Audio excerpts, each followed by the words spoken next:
Amelia has additional needs.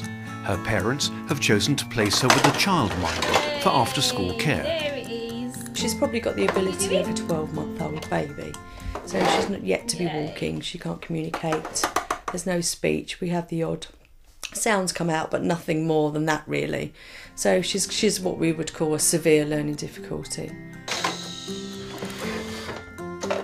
Amelia has previous experience of a nursery setting, but her parents felt that a childminder offered the best environment to meet her needs, particularly the NCMA Marvellous Minders scheme, a group of childminders who are specially trained to care for children with additional needs. I felt far more comfortable with someone that I knew had been trained in dealing with children with disabilities. It's very easy for a child that can't communicate to just be left on a couch and not actually do anything, but they can't tell me that. So I needed the full trust of being able to give to someone that understood children with these needs, to not just leave them sat in a corner, so that I'd know they'd be interacting with them. And that's what really did it for me, that to go for the Marvellous Minders route.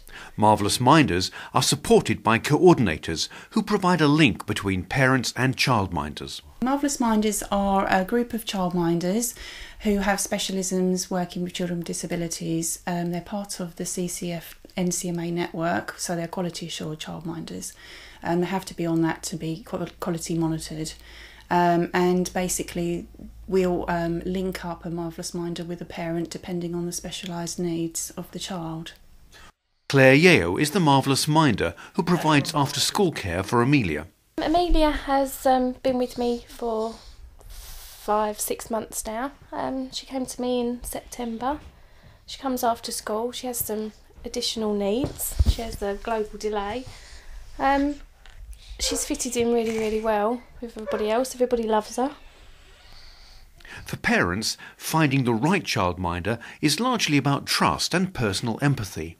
I telephoned Claire and I spoke to her, and she explained to me that she had dogs, which was one of the things I thought, oh, not sure. Knowing Amelia loves dogs, but having not met Claire, I was a bit not sure if I would be comfortable with my daughter, because she would grab at the dog and want to play.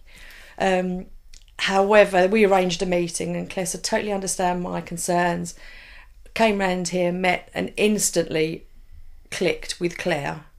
And that for me is hugely important, to know that I have to be able to trust them 100% with my beautiful daughter. And meeting the dogs as well. And there's only one dog that ever really interacts with Amelia, and Amelia adores it.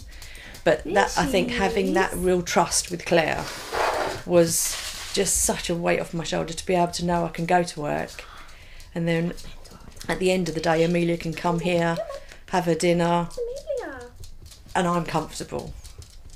From Claire's perspective, what does she feel a parent or guardian is looking for in a childminder? Well, they want somebody to care for their child as they do.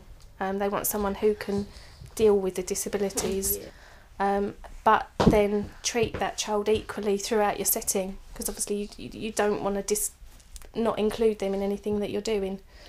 So yeah, just a home from home, I think. Central to a Marvellous Minder's role is the specific training they receive to deal with disability. They'll have safeguarding disabled children, manual handling, they've all got first aid. They'll have additional specialised training like autism or anything they need, dependent on the child that they're looking for at the time. So we'll sort of look at the training as in when they need it. Everybody is learning Makaton here, so we can all communicate with Amelia. And everything we do includes Amelia. You know, she's never sat out of anything. Key to the success of Marvellous Minders in Southend is the role of NCMA coordinators and the access that they provide to a network of other health professionals.